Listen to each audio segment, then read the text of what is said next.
좋아요와 구독하기는 사랑입니다. 안녕하세요. 부동산입니다. 5월 10일 목요일입니다. 네, 오늘도 부동산 뉴스 읽어보도록 하겠습니다. 자, 첫 번째 뉴스입니다. 양도소득세 중과 시행에 들어가자 4월 임대사업자 등록자 급감이라는 제목입니다. 양도소득세 중과를 시행하는 게 들어가자 임대사업자 등록자가 급감했다. 사실 앞에 내용하고 뒤에 내용하고 약간 좀 언밸런스한 것 같아요. 양도세 중과 시행도 있겠지만, 사실 뭐 종합부동산세라든가 세제 혜택 전반적으로 다 포함해서 얘기를 하는 게 맞겠죠. 3월 말까지는 이 혜택이 단기 임대 사업자, 그러니까 8년이 아니라고 하더라도 혜택이 주어지다가 4월부터는 8년 이상의 준공공 임대 사업자를 해야지 이제 이런 세제 혜택들이 들어가게끔 바뀌었잖아요. 그래서 3월 달까지는 굉장히 많이 신청을 했어요. 보면 35,000명 정도 신청을 했었는데 3월 말까지는 4월 달에 통계 집계를 봤더니 80%가 줄어든 약 한 6,936명 정도가 신청을 했다고 합니다. 5월달, 6월달도 뭐 이제 어느 정도의 큰 이슈들은 다 이렇게 정리가 된 거기 때문에 뭐 임대사업자가 막 급증할 만한 그런 이슈는 당장은 만들어지지 않겠죠. 만약에 정부가 지금 이제 그 지방 선거 이후에 보유세 부분을 건드린다 그랬고, 보유세를 건드릴 때 뭐 보유세를 낮춰주진 않겠죠. 증세 목적이겠죠. 다주택자들에 대한 압박 뭐 이런 측면일 테니까 보유세를 어떻게 더 세게 건드리냐에 따라서 그 시점에 임대사업자가 더 늘어날 가능성도 다시 늘어날 가능성도 있다고는 생각이 됩니다. 자, 뭐 기사 좀 더 보면 일단 지난달 4월달에 임대사업자 등록을 가장 많이 한 지역은 어디냐, 물건지 기준일 테니까 서울이 제일 많았고요. 2,670명, 경기도 2,110명으로 해서 많았다고 합니다. 그래서 역시 수도권 쪽에 임대사업자 등록한 사람이 많았고, 그 중에서 또 어디가 등록을 많이 했느냐, 강남 4구가 많았나 보네요. 34.4%, 919명 정도가 강남 4구에서 등록을 했다. 그래서 4월달에 임대주택 수는 총 15,689채이며 지난달까지 누적 임대주택 수는 총 112만 채로 집계됐다. 그리고 서울, 경기가 전체 등록 임대주택의 73.7%를 차지했다. 자, 뭐 아무튼 뭐 대략 이런 통계, 국토부에서 어제 이제 임대사업자 관련해서 얘기를 한 내용인 것 같습니다. 이게 일종의 뭐 사실 어떻게 보면 그거죠. 채찍질 휘두르면서 전리 안 가? 전리 안 가면 니들 맞을 거야. 뭐 이런 식으로 일종의 채찍을 휘두르고 있는 것에 대한 후속 어떤 반응들이라고 해야 될까요? 그런 거죠. 이런 정책의 흐름에 따라서 이렇게 아무튼 뭐 그 정책을 쫓아서 이렇게 임대사업자 등록하는 사람들이 이렇게 있다. 통계를 바탕으로 해서 이렇게 발표한 내용을 가지고 여러 언론사들에서 기사들을 썼더라고요. 그 중에 하나만 찍어서 그냥 한번 읽어봤습니다. 자, 두 번째 뉴스입니다. 개발 공약 사라진 서울시장 선거 왜? 라는 제목의 기사입니다. 이게 과거에는 10여 년 전만 하더라도 뭐 정부, 그러니까 여당이든 야당이든 상관없이 당시의 지방선거 같은 경우 보면 우리 구에도 뉴타운을 추가 지정하겠습니다라든가 우리 동네를 재개발하겠습니다라든가 이런 어떤 개발 이슈들이 구청장 선거뿐만 아니라 구의원, 시의원 선거에서도 굉장히 얘기가 많이 있었고요. 공약집에 보면. 그리고 시장 선거도 마찬가지로 그 당시에 이제 그런 큰 이슈가 많았죠. 뭐 뉴타운 25개가 아니라 50개 지정하겠습니다 라고 하는 공약도 있었고, 개발 공약들이 되게 많았었습니다. 그런데 10여 년이 지난 2018년에 이번 지방선거에는 개발 공약이 사라졌다 그래요. 지지율 높은 정부 정책에 맞춰서 주거복지에 중점을 뒀다. 그러니까 지금 현 정부, 그러니까 이 문재인 정부의 부동산 정책, 부동산 정비 사업에 대한 정책이 이제 큰 틀이 도시재생 뉴딜 사업이고, 이제까지 도시재생 뉴딜 선도지역, 뭐 도시재생 뉴딜 시범사업, 뭐 사업들 한다고 하는 곳들 지정하는 기준들을 보면 철거 중심의 정비 사업 또는 그러니까 철거 중심의 재개발, 재건축과 같은 사업들이 포함된 도시재생 사업이라면 시범 사업으로 지정 안 하겠다라고 했고, 도시재생 사업을 통해서 지가가 올라가면서 부동산 가격이 올라갈 수 있을 만한 우려들을 좀 털어내고, 정말로 너무 열악해서 재생이 필요한 지역들 중심으로만 일단 가겠다. 그런 차원에서 자꾸 얘기들을 하고 있기 때문에, 그리고 이제 그 정부에 대한 어떤 이 지지율이 되게 높은 상황이다 보니, 이런 개발을 괜히 끌고 와서 이 정부의 대척점에 서기보다는 그냥 그 큰 흐름에서 보조를 맞추는 형태로 지금 지방선거에 참여하는 그 피선거권 가진 사람들이라고 해야 돼? 아무튼 이 후보들이 그렇게 지금 공약들을 세우고 있는 것 같아요. 자, 기사 말미에 이렇게 설명하네요. 현 서울시 부동산 정책 프레임이 개발보다는 재생, 주거 복지 쪽으로 완전히 바뀌었기 때문에 지방선거는 집 문제가 화두에 오르지 않는 상태에서 끝날 가능성이 크다는 게 전문가들의 대체적인 분석이다. 그러니까 지금 부동산 문제 이슈가 지금 뭐 선거 얼마 안 남았는데도 불구하고 별로 얘기가 없어요. 개발 얘기가 진짜 없죠. 그래서 이제 이 후보 간 지지율이 박빙이거나 하면 민감한 부동산 문제로 불이 붙을 수가 있는데, 지지율 격차가 크다 보니 그런 이슈도 잘 드러나지 않는다. 지금 뭐 새 후보가 나오는 것 같은데, 지금 뭐 오히려 주택 정책이라든가 다른 이슈들 가지고 붙고, 부동산 개발 이런 화두들은 지금 뭐 선거에 크게 지금 작용하지 않고 있다. 그렇게 지금 보고 있는 것 같습니다. 자, 다음 기사인데요. 앞에 이제 그 이유 때문에 지금 기존에 추진하고 있던 큰 개발 사업들도 쉬이 감추면서 선거 끝나고 얘기합시다 라고 이렇게 지금 다 미루고 있는 상황이라는 거죠. 집값 뛰어 표심 잃을라 지방선거 앞두고 대형 개발 사업 표류하고 있다. 그래서 옛날에는 포퓰리즘 썸 공약이라 그래서 뭐뭐 해줄게요, 개발하겠습니다, 이런 내용들 개발 공약들이 많았는데, 지금 아예 기존에 하고 있는 것들도 일단 선거 끝나고 얘기합시다. 괜히 집값이 막 오르는 그런 느낌이 들면 이제 집가가 오른다거나 이제 그거에 대한 역풍이 오히려 집 갖고 있는 사람들이 아니라 집값을 불을 붙였다, 기름을 부었다라는 어떤 그런 오명을 뒤집어쓰면서 말 그대로 좀 안 좋은 표를 잃게 되는 경우가 생길까봐 이렇게 오히려 숨기고 있다라고 하는 거죠.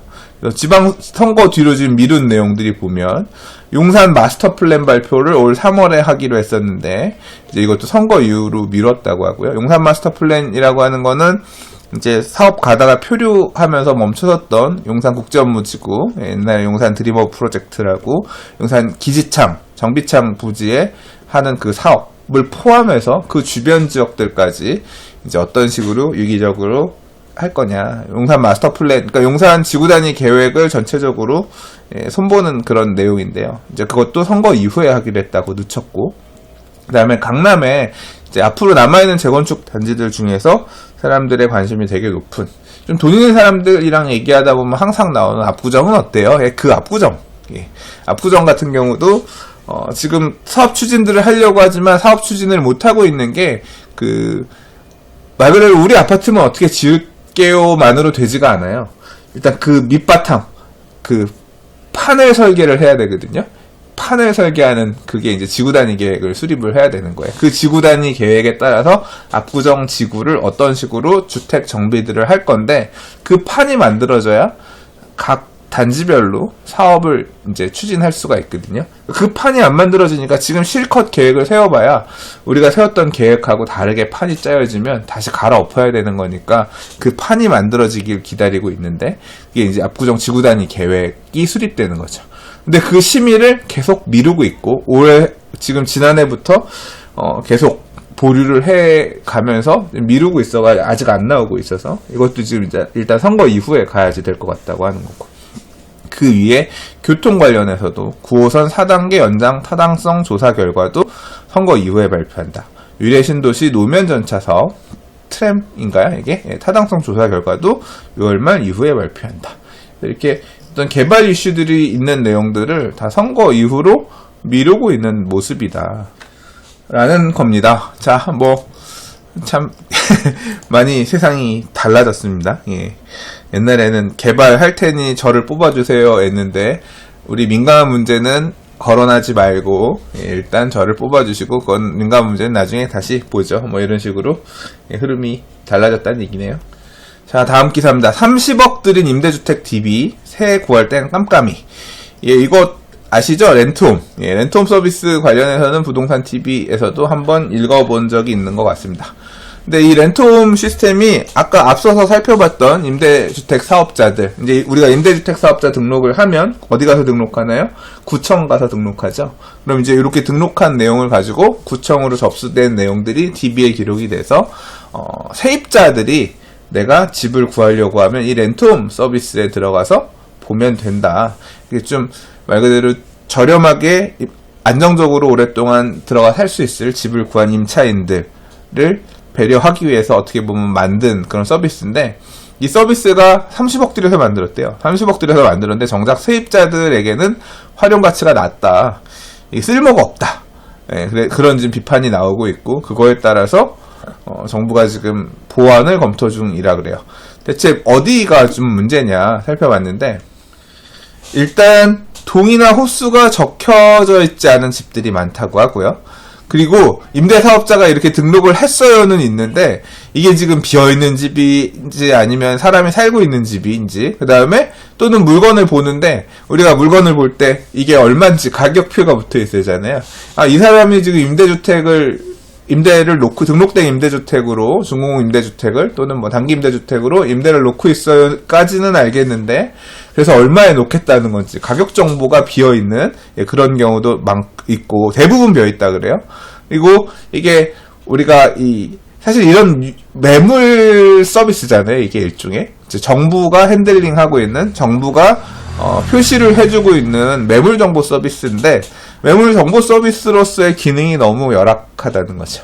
예를 들자면 이게 지도라든가 접근하는 방식 자체도 우리가 뭐 네이버라든가 대표적인 어떤 매물 사이트 같은 경우는 검색 기능도 되게 활발하게 잘 활용할 수 있게끔 돼 있고, 어떻게 하면 사용자가 좀 더 편리하게 접근할 수 있을 거냐, 이거에 대해서 엄청나게 고민을 해서 시스템들을 만들고 그 사용자 UI 유저 인터페이스를 개선하고 하는데, 되게 그냥 돈 들여가지고 보여주기 위한, 우리 이런 것도 합니다, 한번 활용해 보세요, 뭐 이런 식으로 지금 너무 좀 사용자 편의성을 고려하지 않고 서비스가 디자인되어 있지 않냐라고 얘기를 하는 것 같아요. 그런 내용들에 대한 비판이고요. 저는 이런 비판이 타당하다고 생각합니다. 보완을 해야 되는 게 맞는 것 같아요. 이게 결국 누구를 위한 서비스냐, 세입자들, 임차인들을 위한 서비스일 수도 있고, 말 그대로 물건을 구하는 사람에 집중을 해서 만약에 서비스를 디자인한다고 하면 거기에 집중을 해서 개선을 해야 될 것 같고요. 한편으로는 이제 이렇게 등록된 임대주택들을 단순히 이 렌트홈에 들어가서만 보게끔 하지 말고, 뭐 요새는 네이버 부동산이든 직방이든 다방이든 이런 부동산 매물 정보 서비스들도 많이 있잖아요. 그런 쪽에도 API, 뭐 DB를 오픈을 해서 사용자들이, 그러니까 결국 집을 좀 저렴한 집들을 구하려고 하는 사용자들이 쉽게 좀 접근할 수 있고, 이 자료들을 바탕으로 좀 활용할 수 있게끔 개선을 하게끔 해달라고 하는 요구는 타당하다. 그리고 정부가 하는 일이 다 그렇지 뭐, 이런 비아냥 안 듣게끔 잘 좀 만들어 주셨으면 좋겠습니다.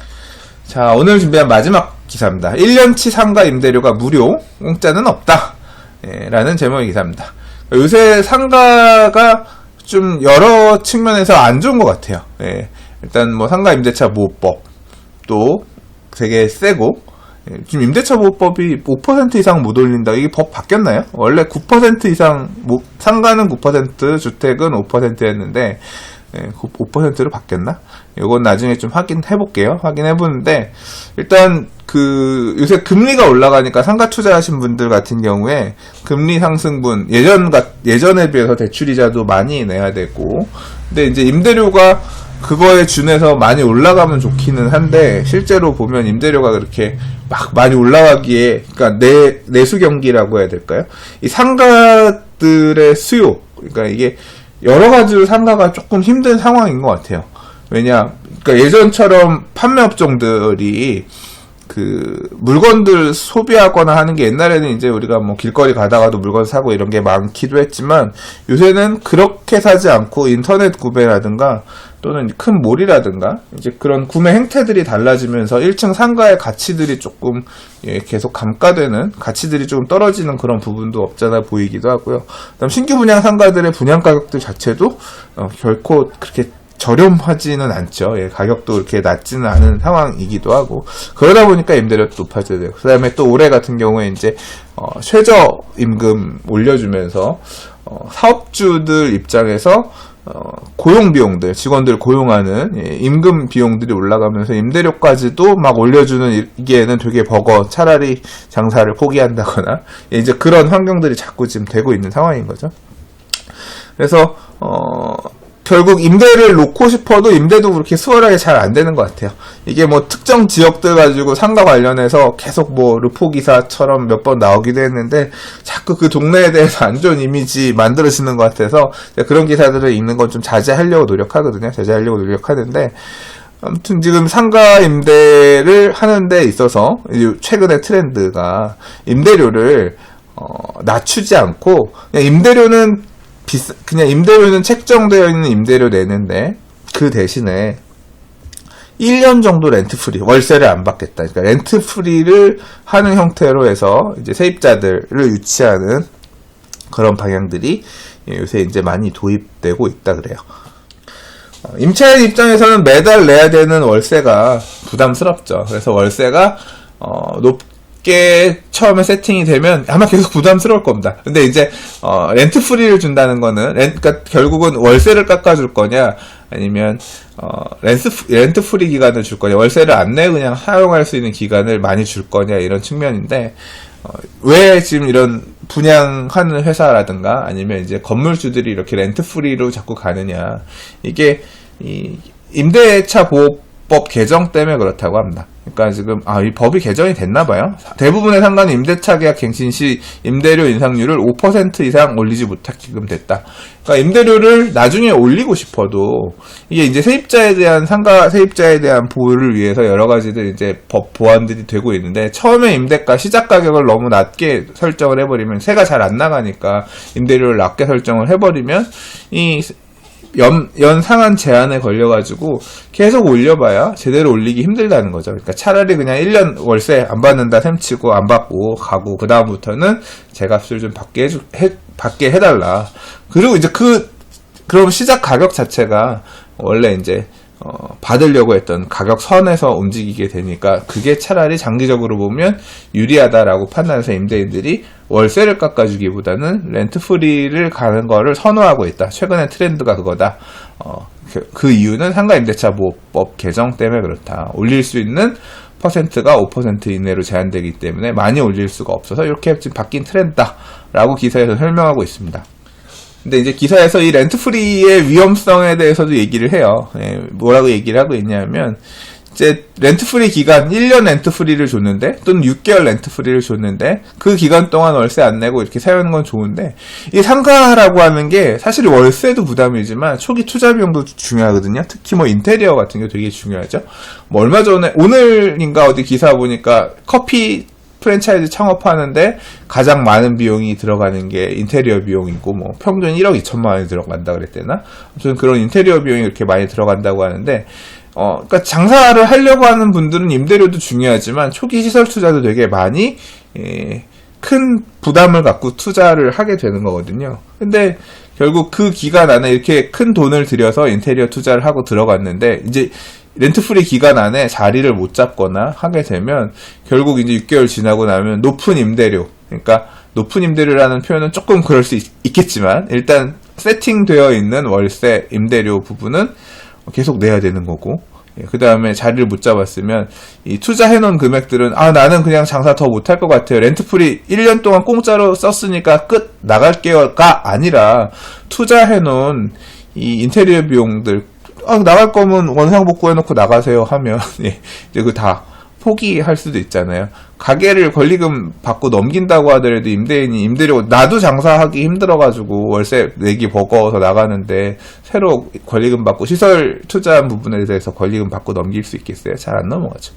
그래서 이런 부분이 여전히 리스크로 남는다. 렌트프리 임차인이 들어있는 상가를 분양받는 투자자도 주의를 하라고 지금 강조한다 그래요. 렌트프리 기간, 이렇게, 반대로 이렇게 인테리어를 한 사람도 있지만, 인테리어 대충 하고서, 그냥 월세, 렌트프리 1년 채워져, 1년 6개월이든 1년이든 이렇게 받고 들어왔는데, 임대료 그냥 세팅만 해놨다가, 사실 시설 별로 안 해놓고 있다가, 아우, 이 돈 내고도 못 있겠어요 라고 해서 세입자가 나가버리게 되면, 그 렌트프리를 감안해서 초기 임대 가격이 높게 세팅되어 있다라고 하면, 사실 그 분양가가 좀 버거운 분양가일 수도 있는 거잖아요. 그래서 그런 부분도 잘 고려해서 너무 맞춰져 있는 임대를 너무 믿지 말아라. 그 상가가 부담할 수 있는 임대 가격 본질을 찾아봐라. 이제 그런 얘기인 것 같아요. 상가 투자를 가르치시는 분들이 주로 하시는 말씀들이 다 이런 얘기들이고요. 그런 부분들을 잘 짚어준 좋은 기사인 것 같습니다. 자, 오늘 준비한 뉴스는 여기까지입니다. 오늘도 봐주셔서 감사합니다. 좋아요와 구독하기는 사랑입니다. 내일 다른 뉴스로 인사드릴게요. 감사합니다. 부동산이었습니다.